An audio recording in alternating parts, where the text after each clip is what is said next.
तो बेटा आगे देखो फटाफट से, ये डिफरेंस है हमारा विज्ञापन और व्यक्तिगत विक्रय के ऊपर। और मैंने कहा था इसके बाद आपका ये पूरा चैप्टर भी खत्म हो जाएगा और ये डिफरेंस मैं अलग से भी आपको दे दूंगा। मैंने कहा था, मैंने डिफरेंस का फायदा भी बताया था कि बेटा अगर डिफरेंस आप पढ़ते हो तो बहुत कुछ समझ में आ जाता है। अगर आपसे कोई पूछेगा विज्ञापन तो आप काफी सारी चीजें उसके बारे में बता सकते हो।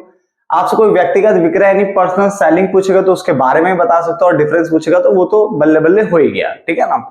स्टार्ट करते हैं सबसे पहले परिभाषा से। यहाँ पे मैंने परिभाषा कोई और लिखी है जो मैंने आपको थ्योरी में जो मैंने पढ़ाई है, उसके अलावा एक एक्स्ट्रा लिखी है मैंने यहाँ पे विज्ञापन के लिए डेफिनेशन। ठीक है। तो विज्ञापन लोगों को क्या करने के लिए, खरीदने के लिए प्रेरित करने, यानी जब विज्ञापन होता है वो लोगों को क्यों किया जाता है, ठीक है ना। तो वो लोगों को खरीदने के लिए, बेटा जो वस्तु सेवाएं होती हैं उनको खरीदने के लिए लोगों को क्या करना होता है, प्रेरित करना होता है ना। तो वही चीज यहाँ पे हो रही है। तो विज्ञापन लोगों को खरीदने के लिए प्रेरित करने के उद्देश्य से विचारों, वस्तुओं तथा सेवाओं का अव्यक्तिगत प्रस्तुतिकरण है। क्योंकि विज्ञापन कभी भी फेस टू फेस नहीं होता है, विज्ञापन कभी सामने जाकर के नहीं होता। आपने देखा कि मैंने दोबारा एक पे मैंने बताया भी था कि सलमान खान जी आपके सामने आकर के, या कोई भी शाहरुख खान हो, सलमान खान, कोई भी चीज कोई भी हो, वो सामने आकर फेस टू फेस आपका विज्ञापन नहीं कर रहा, वो टीवी पे कर रहा है, समाचार जो पत्र होते हैं, न्यूज़पेपर होते हैं, उस पे करते हैं, रेडियो पे करते हैं। ठीक है ना। तो वो इसलिए अव्यक्तिगत होता है, क्योंकि व्यक्तिगत तब होता है जब बेटा आप फेस टू फेस हो। तो उसने बोला विज्ञापन लोगों को खरीदने के लिए प्रेरित करने के उद्देश्य से विचारों का, वस्तुओं तथा सेवाओं का अव्यक्तिगत क्या होता है, प्रस्तुतिकरण होता है, और जिसके लिए भुगतान किया जाता है। बेटा इसके लिए क्या, विज्ञापन करने के लिए भुगतान किया जाता है। समझ में आ गया। जबकि व्यक्तिगत विक्रय, ये पहले वाली डेफिनेशन है बेटा, व्यक्तिगत विक्रय से अभिप्राय किसी वस्तु के जो संभावित क्रेता, यानी जो क्रेता बन सकते हैं, जो क्रेता हो सकते हैं, है ना, प्रोस्पेक्टिव बायर्स हो सकते हैं, से व्यक्तिगत संपर्क स्थापित करना है। यानी यहाँ पे जो संपर्क हो रहा है वो व्यक्तिगत हो रहा है। तो बात को समझना, क्या बोला मैंने, विज्ञापन लोगों को खरीदने के लिए प्रेरित करने के उद्देश्य से विचारों, वस्तुओं तथा सेवाओं का अव्यक्तिगत प्रस्तुतिकरण होता है, और जिसके लिए भुगतान किया जाता है। जबकि व्यक्तिगत विक्रय से अभिप्राय किसी वस्तु के जो संभावित क्रेताओं से व्यक्तिगत संपर्क स्थापित करना होता है। यानी संभावित क्रेता मैंने बताया था, जो क्रेता आपके हो सकते हैं, यानी आप उनको समझाओगे, बुझाओगे और उनको माल दिखाओगे, डेमो दिखाओगे, और फिर वो आपका क्रेता बन जाता है। तो यानी उन बंदों के साथ यहाँ पे व्यक्तिगत संपर्क स्थापित करना है। क्षेत्र की बात करें तो इसका क्षेत्र बेटा विस्तृत होता है, बड़े लेवल पे होता है, जबकि इसका क्षेत्र क्या होता है, सीमित होता है। क्या होता है, सीमित होता है। लागत की अगर हम बात करें तो विज्ञापन में प्रति व्यक्ति, यानी एक व्यक्ति, हर एक व्यक्ति तक पहुंचने की जो लागत है वो बहुत कम होती है, जबकि व्यक्तिगत विक्रय में प्रति व्यक्ति पहुंचने की जो लागत है वो बहुत अधिक होती है। बेटा इसको ध्यान से समझना। व्यक्तिगत विक्रय मैंने एग्जांपल दिया था कि व्यक्तिगत विक्रय वो होता है, जैसे मान लो मैं साबुन बेचने वाला, मैं हर घर घर जाकर के लोगों से बोला साबुन लोगे, देखो ये निरमा लोगे, ठीक है ना, देखो फिर मैं थोड़ा डेमो भी दिखाऊंगा, देखो ऐसे ये भी मैल होगा तो ये भी निकल जाएगा, ये दाग होगा तो ये भी निकल जाएगा, डेमो दिखा रहा हूं मैं, ठीक है ना। यानी घर घर जाके डेमो दिखा रहा हूं, तो व्यक्तिगत विक्रय होता है, पर्सनल सेलिंग होती है। ठीक है ना। विज्ञापन में घर घर जाना नहीं होता, उसमें क्या टीवी पे, रेडियो पे बोल दिया आपने, थोड़ा सा दिखा दिया इस तरह से, बस वही माना जाता है। तो उसने बोला विज्ञापन लोगों को खरीदने के लिए प्रेरित करने के उद्देश्य से विचारों हो गया, वस्तु सेवाओं हो गया का अव्यक्तिगत प्रस्तुतिकरण होता है, क्योंकि व्यक्तिगत तो है ही नहीं, ये अव्यक्तिगत है, आमने सामने होता ही नहीं है, जिसके लिए भुगतान किया जाता है। जबकि व्यक्तिगत विक्रय से अभिप्राय किसी वस्तु के जो संभावित क्रेता, यानी प्रोस्पेक्टिव बायर, जो हो सकते हैं बायर्स, से व्यक्तिगत संपर्क स्थापित करना होता है। इसका क्षेत्र विस्तृत है, इसका क्षेत्र सीमित है।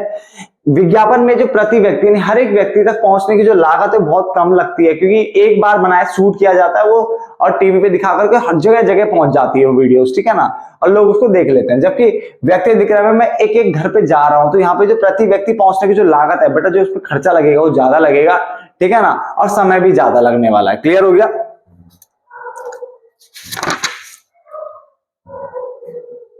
चलो 3 पॉइंट हो गए। चौथा पॉइंट देखिए, समय। इसके अंतर्गत उत्पाद की जानकारी ग्राहकों तक पहुंचाने में समय भी क्या लगता है, कम लगता है, क्योंकि एक ही बार तो एडवर्टाइज करना है। तो इसके अंतर्गत उत्पाद की जो जानकारी, प्रोडक्ट की जानकारी ग्राहकों तक पहुंचाने में बहुत कम समय लगता है, जबकि इसके अंतर्गत उत्पाद की जानकारी ग्राहकों तक पहुंचाने में क्या लगता है, अधिक समय लगता है। भाई अभी मैं यहाँ बता रहा हूँ 2 ग्राहकों को समझा पाया, फिर किसी और घर में जाऊंगा 1 को समझा पाया, किसी में जाके मान लो 3 को समझा पाया, तो बहुत ज्यादा समय लगने वाला है, ठीक है ना। उसके बाद प्रत्यक्ष संबंध, इसने बोला इसमें ग्राहकों के साथ प्रत्यक्ष संबंध नहीं होता है, आमने सामने है ही नहीं है, इसका मतलब ये अव्यक्तिगत होता है, ठीक है ना। इसमें ग्राहकों के साथ प्रत्यक्ष संबंध होता है, इसका मतलब बेटा ये व्यक्तिगत होता है। बेटा क्या होता है, व्यक्तिगत। और ये वाला क्या था आपका, अव्यक्तिगत। क्लियर हो गया तक। देखो मैं एक बार 5 पॉइंट रिपीट कर देता हूं अच्छे से, और उसके बाद फिर मैं इसको बाद में रिपीट नहीं करने वाला। ध्यान से सुन लो, वीडियो को आगे मत बढ़ाना बेटा, सुन लोगे तो बार बार तो ज्यादा अच्छा रहता है। विज्ञापन क्या है, लोगों को खरीदने के लिए प्रेरित करना।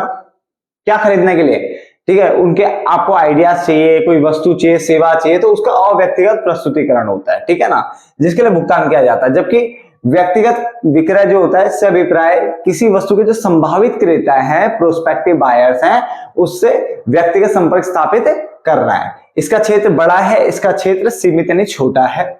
लागत, इसमें प्रति व्यक्ति तक पहुंचने की लागत जो है वो बहुत कम आती है, बट इसमें प्रति व्यक्ति तक पहुंचने की जो लागत है बहुत अधिक आती है। इसके अंदर उत्पाद की जानकारी ग्राहकों तक पहुंचाने में समय भी कम लगता है, इसमें समय अधिक लगता है। इसके साथ ग्राहकों के साथ यहाँ पे प्रत्यक्ष संबंध नहीं होता, अर्थात ये अव्यक्तिगत होता है, जबकि इसमें ग्राहकों के साथ प्रत्यक्ष संबंध होता है, इसका मतलब व्यक्तिगत होता है। क्लियर हो गया।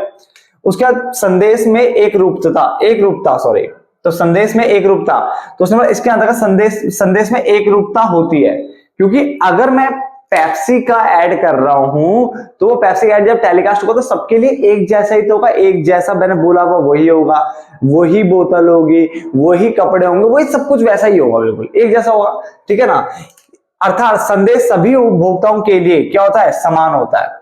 अर्थात यहाँ पे जो यहाँ पे कह रहा हूं विज्ञापन के अंदर जो संदेश होता है वो एक जैसा होता है, ठीक है ना। जबकि इसके अंदर संदेश में एक रूपता नहीं होती, तो इसके अंतर्गत संदेश में एक रूपता नहीं होती, इसका मतलब संदेश समान नहीं होता। अर्थात उपभोक्ताओं के व्यवहार को देखते हुए उसमें संशोधन किया जा सकता है, क्योंकि मैं यहाँ पे गया, एक परिवार के पास गया, उसको मैंने डेमो दिखा, निरमा साबुन जो भी था। अब यार बताओ, मैं जब दूसरे के पास जाऊंगा क्या मैं एज इट इज वही बातें बोल पाऊंगा, ठीक है ना। और चलो छोड़ो, मैंने थोड़ी बहुत लाइनें रटी भी थी, जो एज इट इज यहाँ बोली वही वहां चेप रहा था, हो सकता वो उससे समझे ना, तो उसके लिए मुझे उसके अकॉर्डिंग मुझे समझाना पड़ेगा, है ना।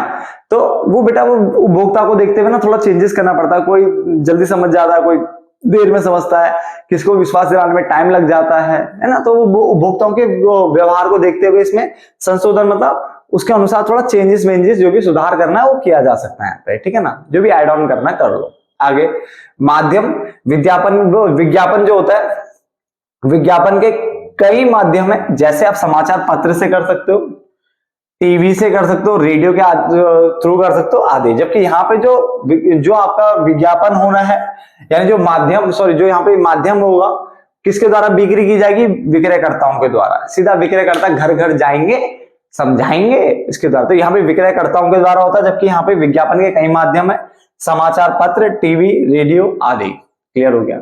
लास्ट पॉइंट खत्म कर लेते हैं, मेरे को भी नींद आ रही है, ठीक है, इसलिए वर्ड इधर उधर हो जाएंगे, इसलिए पहले फटाफट से खत्म कर लेते हैं। ज्यादा देर करी तो वर्ड इधर उधर हो सकते हैं, ठीक है, फटाफट से खत्म करते हैं। प्रतिपुष्टि की बात करें बेटा, प्रतिपुष्टि होता है फीडबैक। प्रतिपुष्टि यानी फीडबैक, इसको हम प्रतिक्रिया भी लिख लो चल जाएगा यहाँ पे, वैसे प्रतिपुष्टि सही होता है, ठीक है ना वर्ड। तो इसमें ग्राहकों की, देखो जैसे वर्ड यहाँ पे यूज हो रहा है, देखो प्रतिक्रिया, तो ग्राहकों जो प्रतिक्रिया का तुरंत कुछ पता नहीं चलता, तो तुरंत आप सोच लो कि फीडबैक मिल जाएगा, ये एकदम एडवर्टाइजमेंट आए पहली बार और तुरंत फीडबैक मिल जाएगा, ऐसा नहीं है, टाइम लगता है। लोग फिर उस प्रोडक्ट को लेंगे, फिर देखेंगे, फिर उसके बाद रिव्यू एंड ऑल डालते हैं, ठीक है ना। तो इसका मतलब इसमें ग्राहकों की प्रतिक्रिया का तुरंत पता नहीं चलता, फीडबैक लोग बाद में डालते हैं, टाइम लगता है।